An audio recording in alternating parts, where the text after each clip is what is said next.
Welcome jennerra gara Oro Academy.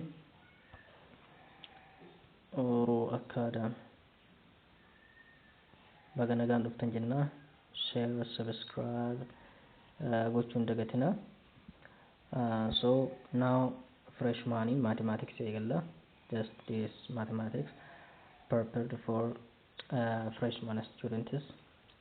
So here chapter one garagara interesting irra caalana sana chapter hin jiran kan inni high school atti baratani just difference in qabu almost kama high school atti baratan kan biraan jiru haaromni jiru so chapter jalqaba directly chapter ma jalqaba sen chapter jalqaba prepositional logic in the set theory mata dura lama qaba jechuudha kan chapter uf danda'a lama ta'uu danda'an of jalaa qaba maalini prepositional logic fi set theory dha.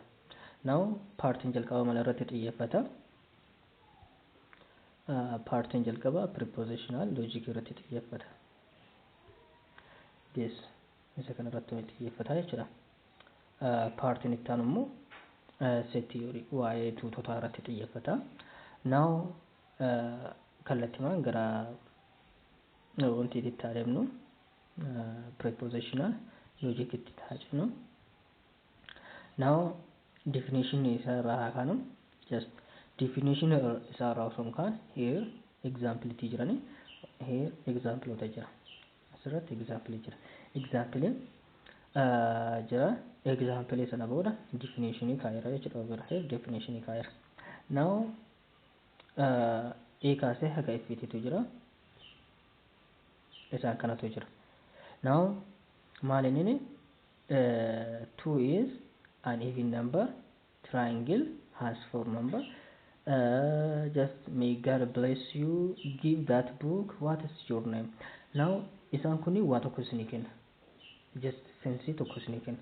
Now isa kanneen yoo ilaalle himoota kanneen yommuu ilaalle just kana tiruu jechuu dandeenya. Triangle has 4 sides qabu soba false jechuu dandeenya. Just kanammoo true or false jechuu dandeenya yoo recorded ta'e.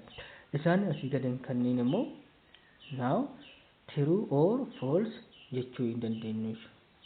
Kanaafuu preposition jechuun definition isaa preposition jechuun preposition is a statement jechuun a sentence maalinni hima which has truth value kan qabu true or false jechuu kan dandeenyuun maal jenna preposition garuummoo al tokkotti true or false ta'uu hin danda'u jechuudha. Isuma just al tokkotti true yeroo biraa himni biraa immoo false ta'a.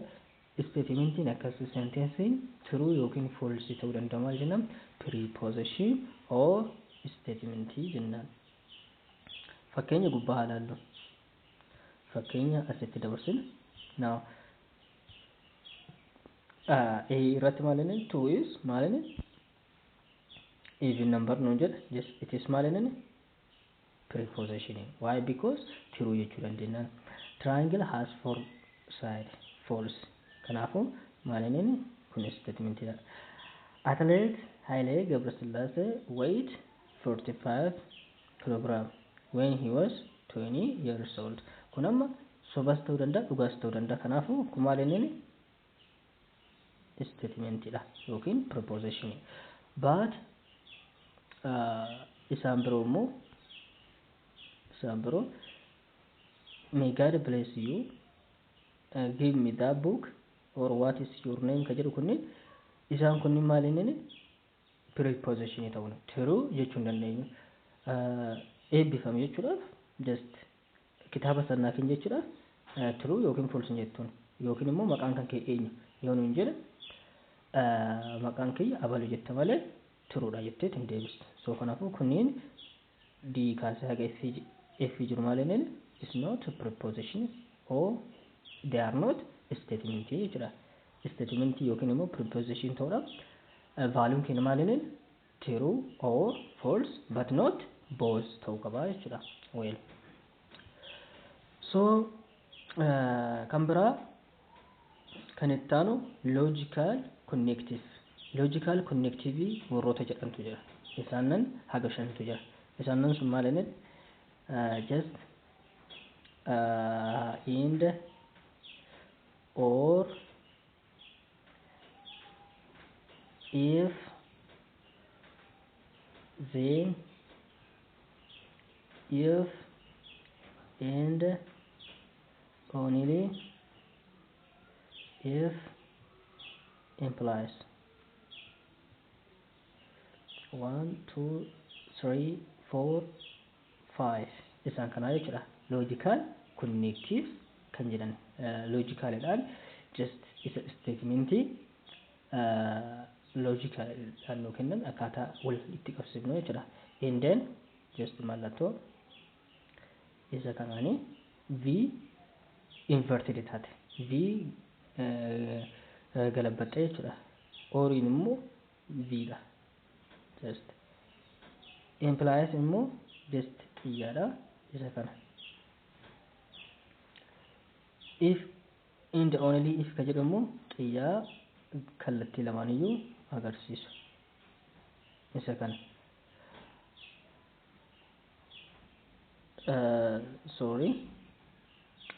Asitti if and zeeniin maali wajjin implies wajjin tokko.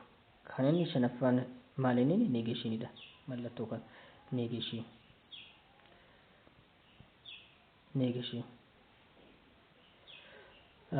So isaan kanneen jechuudha. Kunni maaliin connective.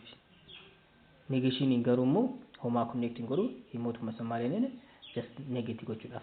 Yoo positive ta'e gara negative jijjiiru, yoo negative ta'e gara positive jijjiiru jechuudha. Kunni maaliin connective dha. Isaan arfan asitti ilaalla kunni just connective jedhama. Now akkuma isinitti hima maaliin if then fi implies tokko isin jedheera. So as keessa isaan tokko. If then or implies maaliin tokkuma isaan. Kunoot asirratti ilaaluu dandeessanii. Yes. If then implies jedha. Then and or if only if kana jechuudha. So kunniin combination kunniin maaliin jechoota lama yookiin lama ol walitti connect godhan. Garuu immoo negationiin connect godhu isuma jiru san negate godha, oppose godha jechuudha. Kanaafuu isaan arfan kunniin maaliin just 1 2 3 4 no 4 only. We do have only 4. Kanaafuu maaliin isaan kunniin just logical connectives jedhama. So first isa jalqabaatti taallu indetti ilaallu. Now indaan kun maaliin maqaan isaa kan biraa maaliin conjunction dha. Inde jechuun conjunction. Conjunctioniin kun immoo himoota lama wal qabsiisuudhaaf. When two propositions are joined with connective inde maaliin yoo san loojikiin kenna maaliin conjunction ta'eera jenna. Mallattoon isaa maaliin v inverted taatee jechuudha. V mataan isii gadi zooree jechuudha. Kanaafuu maal jennee dubbifna mallattoo akkana P and Q or P conjunction Q yommuu dubbisnu jechuudha. Irra caalaatti immoo kan beekamu irra caalaatti isa kana P and Q yoo mallattoon maal taate isa kana taate V inverted taate isa kana prepositionii lamaa wal qabsiiseera jechuudha. Prepositionii kan jennu him true or false but not both ta'e jenneerra of course. Now himni tokko kan true ta'u prepositioniidhaan wal qabateet yoo lamaan isaaniiyyuu prepositioniidhaan conjunctioniidhaan or indaadhaan wal qabateet himni tokko kan dhugaa ta'u yoo lamaan isaaniiyyuu true value qabaatanii jechuudha. Fakkeenya prepositionii P fi prepositionii Q jira. Lamaan isaanii indaadhaan conjunctionii yoo wal qabatan tiruu inde tiruutu maal inni tiruu ta'uu danda'a. Otherwise false ta'a jechuudha. Here tiruu inde tiruudha. Then maal ta'a tiruu ta'a. When true inde false ta'a.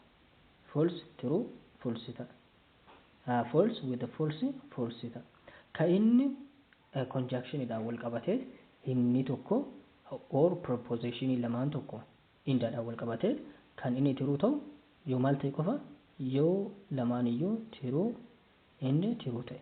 Yoo tiruu false ta'e false inde tiruu false inde false yoo ta'e just isaan kunniin hundinuu false isa kana qofatu maal inni tiruu ta'a jechuudha. Kunoo here akkuma gabatee kanarra ilaaltanitti just gabatee kanarratti now look gabatee kanarraa yoo ilaaltan prepositionii lamatu jira Q fi maal inni P dhaatu jira. Isaan maal inni wal qabatanii indaadhaan wal qabatan. Then kan itti tiruu ta'u just yoo lamaan isaanii tiruu ta'e. Otherwise maal inni kunniin dhufee maal inni false kenna. Now akkaataa gatii itti kennamu. Now gatiin akkamatti kenna? Just gatiin Q lama prepositionii lama qabna. Yoo isaan gatiin truth valuun keenya meeqa? 4 ta'a. 2 raised to n dhaan hojjennaa jechuudha. Isa kanaan hojjenna. Yoo inni maal inni number of maal inni prepositionii keenya meeqa lama? P fi Q dha. Kanaafuu lama qabna. Yoo isaan 2 raised to 2 is equals to 4 jenna. Then kan akkamitti raabsina immoo? Jalqaba tiruu jenna. Walakkaa jechuudha. Walakkaa lama tiruu kan 4 waan ta'eef lama tiruu jenneet lama maal inni false jenna. Amma immoo lamaffaa irratti immoo kunin P yoo ta'e Q irratti immoo maal jenna? Tiruu walakkaa kanaa jechuudha. Walakkaa kanaa tokko tiruu tokko immoo false dha. Lama waan ta'eef tokko tiruu then what false tiruu what false akkanatti ramannaa jechuudha. Achiin booda P and Q jenna. True with true dha. True with the false dha. False with the true what false with the false dha. Maal irratti conjunction or indirratti jechuudha. Well garuu immoo osoo abbaa 8 taate amee obbo osoo abbaa Q R osoo taate maal inni 2 raised to n dha. Inni keenya meeqa? 3tu jira waan ta'eef P Q R 3 waan ta'eef raised to 3. Then maal inni 8 nu dhufa. Truth valuun keenya 8. Just P irratti maal inni 4 tiruu 4 maal goona? 4 false goona. Tiruu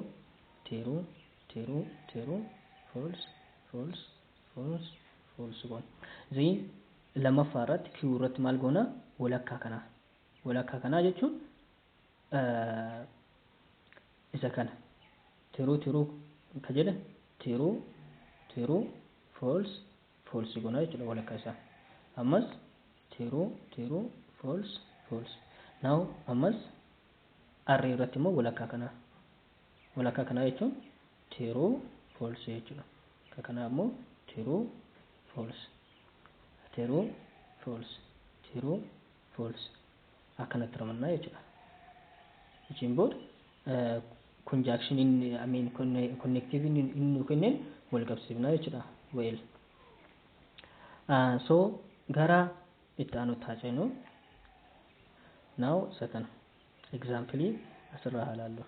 Just here it is example asirraa yoo ilaalu P maalinin odd number jedha. Maalinin tiruudha. Kunin preposition dha. 27 is prime number. prime number dha miti prime number jechuun hirmaata just lama ka qabu multiple lama ka qabu jechuudha. Kana jechuun kun immoo lama ol qaba. Sadiifin hirama, sagaliifin hirama, mataa ofiitiif hirama, tokkoofin hirama. Just meeqa achi lama ol qaba. So kanaafuu kun maal inni false dha. False dha. Kanaafuu P and Q maal ta'a yoo inde dha wal qabsiifne. Yoo inde dha wal qabsiifne true and false maal inni true and false maal inni false nu kenna. Indaa keessatti maal jenneera kan true ta'u wanti nu keessa qaban maal inni kan true qabu ta'u yoo lamaan iyyuu true ta'e qofa jechuudha. Saniin alatti false wajjinna jechuudha. Kan true ta'u when both are maal inni both are true ta'an qofa. Kan true ta'u bakka takka qofatti. Kan hafan maal inni false dha jechuudha. Well so bifa kanaan deemnaa jechuudha. Fakkeenyaaf P and Q illee yoo jenne yes P and R over here P and R P maal jenne teruudha. Teru and maal inni Q Addis Ababa is the capital city of Ethiopia teruudha. So amma kanaafuu kun teruu ta'eera jechuudha. Alright. Inni biraamoo fakkeenyaaf Q and maal inni R osoo goone Q and R just kun false dha kun true dha. False and true maal inni false nu kenna. False. Yeah. Xumurree jechuudha. Partii maali xumurre? Partii conjunction xumura. Partii conjunction irratti wanti beekuu qabnu maal inni kaniin true ta'u when both are true ta'e qofa jechuudha. Kan kuwwan immoo partiin hafe hunduun maal inni false ta'e yoo maal inni waliin fakkaatine jechuudha. True fi true yoo hin taane just become maal ta'a false ta'a jechuudha. So isa kana xumurre partii kana xumurre irraa now partii ittaanaa ceeni maal jenneera connective logical connectivity meeqa isa jalqabaa laalle partii jalqabaa indiadhaan now oriidhaan laalle oriidhaan immoo maal inni disjunction jedhama disjunction over here disjunction isa kana kun maal inni yoo preposition lama maali wal qabate oriidhaan wal qabate sun logical disjunction jennaan mallattoon isaa maal inni V yommuu dibbu P or Q isa kana jechuudha. P or Q jennee dubbisna. Yaada caalaa kan fudhata kanarra P disjunction Q irra jechuu just P or Q isa kanatu yeroo baay'ee irra dubbifama. So amma asittillee waa tokkotti statementii dhaabbataa tokkotu jira. Hundi isaa true ta'ee tokko qoftiin false dha. Just hundi isaa preposition disjunction hundi true ta'ee tokko qofti immoo false dha. Inni sun immoo false ta'uudhaaf maal inni lamaaniyyuu P and P or Q is equals to false ta'uudhaaf boozin jara lamaaniyyuu false yoo ta'e boozin jara lamaanii false yoo ta'e maal inni faallaa isa conjunction jechuudha. Conjunction keessatti true ta'uudhaaf lamaaniyyuu true ta'uu qaba. Kun immoo false ta'uudhaaf lamaaniyyuu false dha. Otherwise true dha jechuudha. Kanaafuu true with true ta'a. True with the false true dha. False with the true dha. False with the false ta'a jechuudha. Second. Here. Look at this one.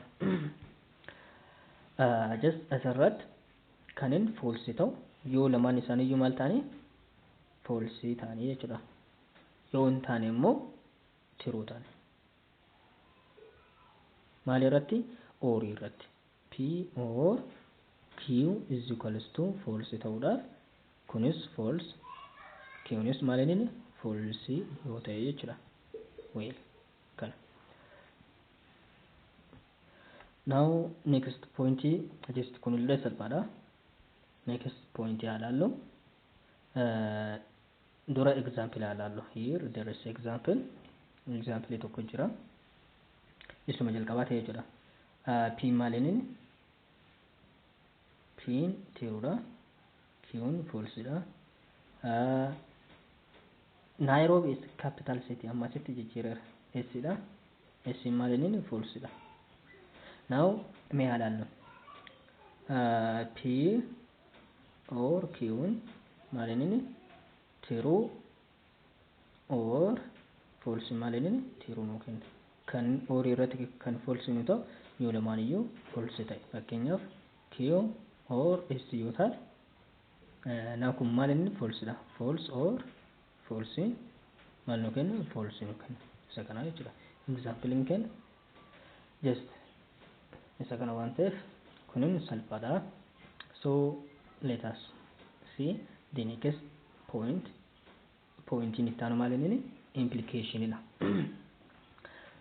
Implication kun immoo xiyya direction tokkotti agarsiisuun bakka bu'a. Now just xiyya direction tokkotti agarsiisuu isa kanaan bakka bu'a. Kanaan bakka bu'a jechuudha mallattoon isaa. Kana jechuun yommuu dubbisnus P just P implies Q jechuudha. P implies Q jennee dubbisna. Yoo mallattoo kanaa jiraate P implies Q jennee dubbisna jechuudha. Kan biraa immoo yoo kun immoo kanneen false ta'u. Kan false ta'u yoo jalqaba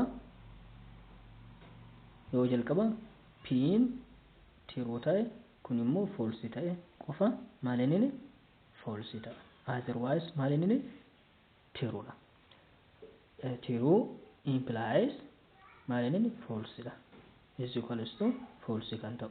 Warri asirraa hafan hundinuu maal inni true ta'u jechuudha. True ta'u.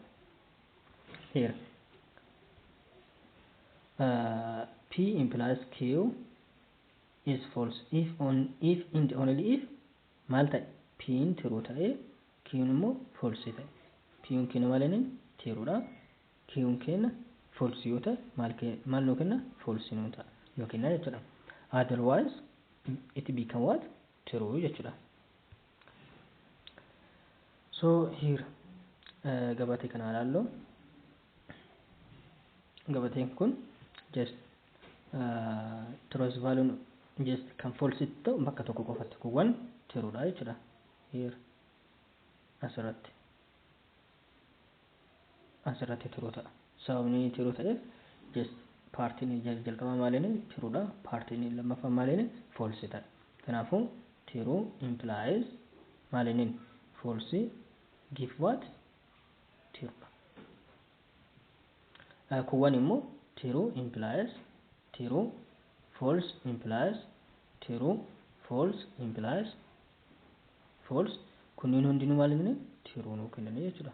Maal keessatti implication keessatti implication keessatti kana nuu kennu.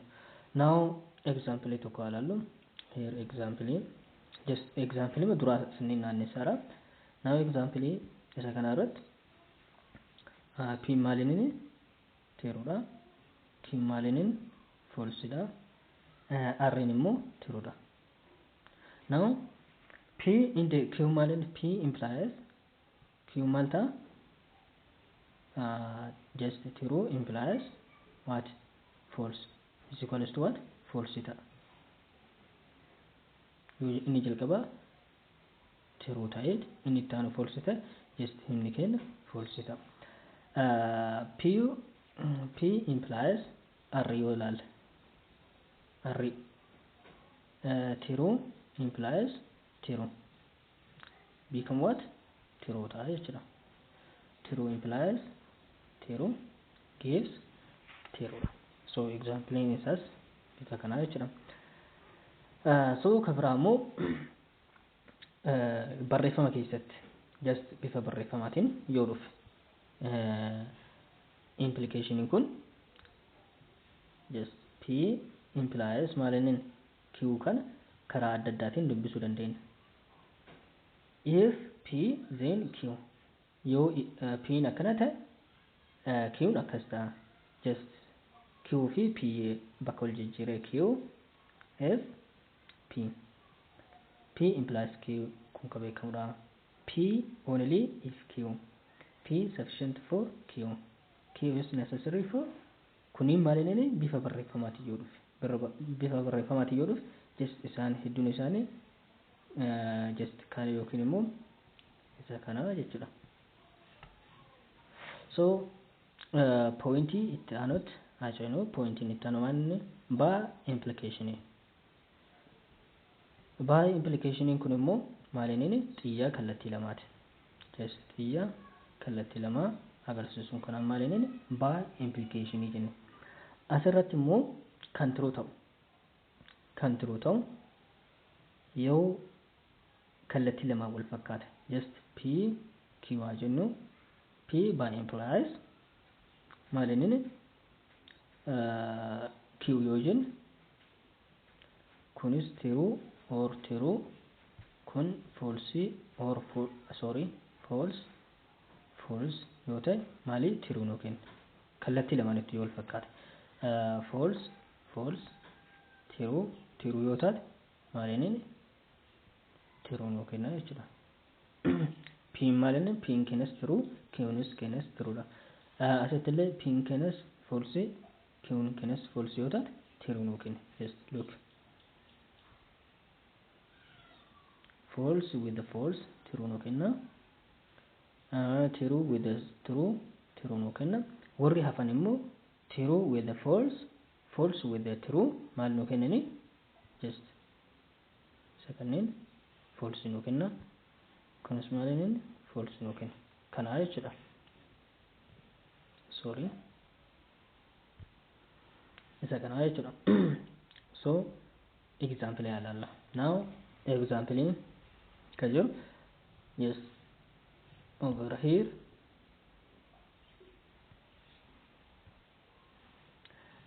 let P P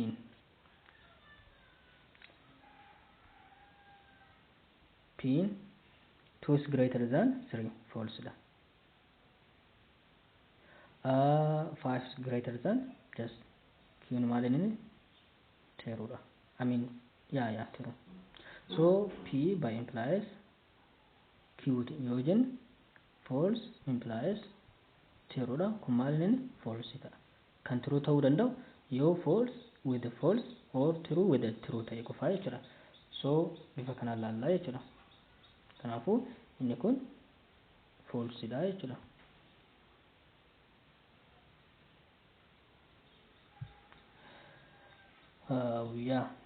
Kan biraa B ilaallu.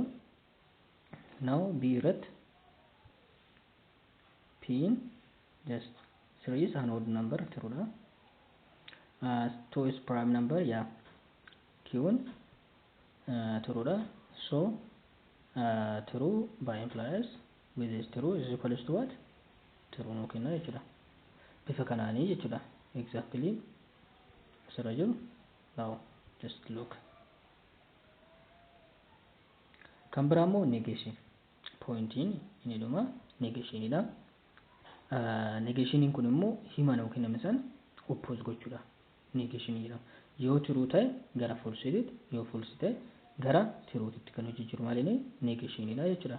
Fakkeenyaaf negation of P yoo jennu kunin truth value lama qaba. True fi false qaba. Negation kana maalini negation of P yes negation of P negation true maalini false nuu kenna. Negation false maalini true nuu kenna jechuudha.